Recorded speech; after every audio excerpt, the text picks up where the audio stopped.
Assalamualaikum warahmatullahi wabarakatuh. Selamat pagi. Yang terhormat Bapak Kepala Rumah Tahanan Negara kelas 2B Pacitan, yang kami hormati Pejabat Struktural Rumah Tahanan Negara kelas 2B Pacitan, yang kami hormati Bapak Ibu Pegawai Rumah Tahanan Negara kelas 2B Pacitan, serta Bapak Ibu Warga Binaan Pemasyarakatan Rumah Tahanan Negara kelas 2B Pacitan yang saya cintai dan saya banggakan. Puji syukur kehadiran Allah Subhanahu wa Ta'ala, Tuhan yang Maha Esa, yang berkat limpahan rahmat-Nya kita masih dapat berkumpul pada pagi hari yang cerah ini dengan berbahagia. Bapak Ibu sekalian, pada kesempatan kali ini saya akan menyampaikan tentang suatu topik yang menurut saya sangat penting bagi kita semua, yakni bagi Bapak Ibu warga binaan dan juga bagi saya sendiri. Sebelum saya memberitahu topik yang akan saya bawakan, saya akan bertanya terlebih dahulu. Coba Bapak Ibu sebutkan penyakit-penyakit yang Bapak Ibu ketahui yang dapat menyebabkan kematian pada manusia. Penyakit-penyakit yang Bapak Ibu sebutkan semuanya termasuk dalam kategori penyakit yang dapat menyebabkan kematian pada manusia. Tapi ada satu penyakit yang belum Bapak Ibu sebutkan dan mungkin belum Bapak Ibu ketahui, tetapi ternyata juga berbahaya bagi manusia, apalagi di lingkungan yang padat penduduk seperti lingkungan hutan. Penyakit itu adalah tuberkulosis atau yang biasa disebut dengan TBC atau TB. Nah, pada kesempatan ini saya akan menyampaikan topik tentang penyakit tuberkulosis serta pentingnya menjaga kebersihan badan dan lingkungan kamar bagi warga binaan pemasyarakatan, yakni Bapak Ibu sekalian, untuk mencegah penularan tuberkulosis di lingkungan hutan. Tuberkulosis adalah penyakit infeksi menular yang disebabkan oleh bakteri Mycobacterium tuberculosis.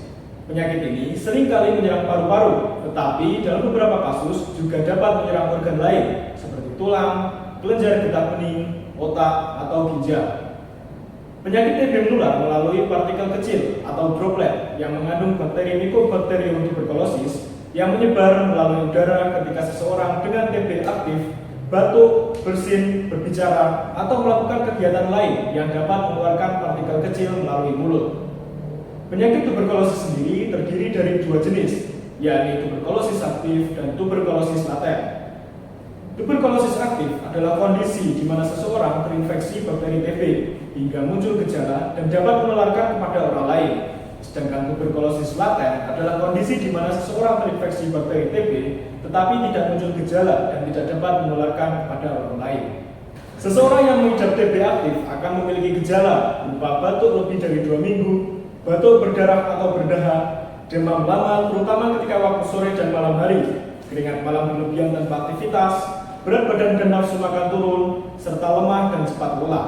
Diagnosis penyakit TB dapat dilakukan melalui screening gejala, tes mantuk, ronsen dada atau chest X-ray, tes dahak berupa BTA atau TCM, dan pemeriksaan laboratorium lain. Pengobatan penyakit TB dilakukan dengan cara pengobatan rutin selama 6 bulan atau lebih menggunakan obat anti tuberkulosis. Pengobatan tersebut harus dilakukan secara teratur dan tidak boleh terputus untuk menghindari TB resisten obat, yakni kondisi di mana penyakit TB tidak dapat disembuhkan karena bakteri TB sudah kebal dengan obat yang dikonsumsi.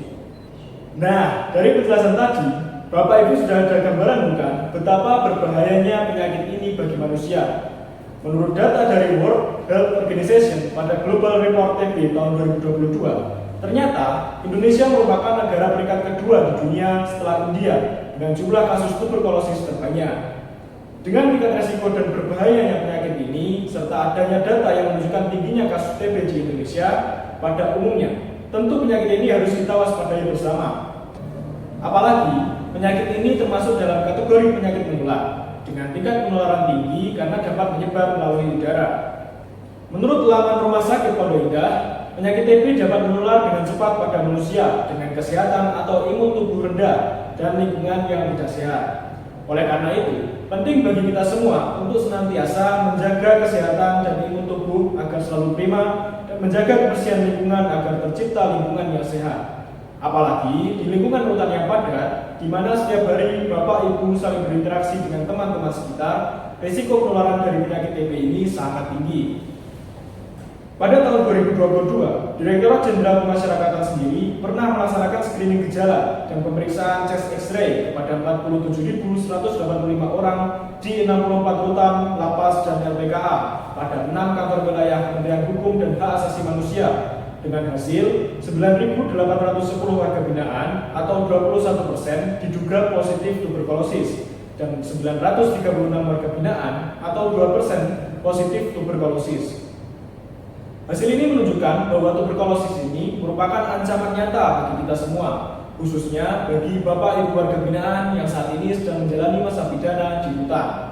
Oleh karena itu, sangat penting bagi Bapak Ibu warga binaan seluruhnya untuk senantiasa menjaga kesehatan dan imun tubuh, serta menjaga kebersihan lingkungan. Menjaga kesehatan tubuh dapat dilakukan dengan makan dan tidur teratur, berolahraga, mandi dengan bersih, mencuci pakaian secara rutin, dan menyempatkan untuk berjemur di bawah sinar matahari ketika pagi hari.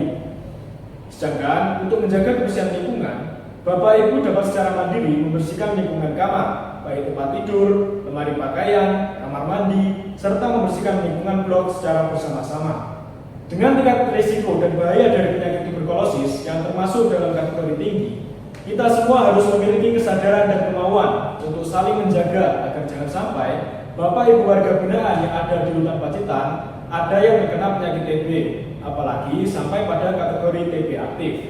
Bersama-sama kita harus mencegah adanya penularan penyakit tuberkulosis di lingkungan rutan Pacitan ini. Demikian yang dapat saya sampaikan. Saya meminta maaf apabila dalam penyampaian saya ada kesalahan atau kurang berkenan. Atas perhatian Bapak Ibu sekalian, saya ucapkan terima kasih. Wabillahi taufiq wal hidayah. Assalamualaikum warahmatullahi wabarakatuh.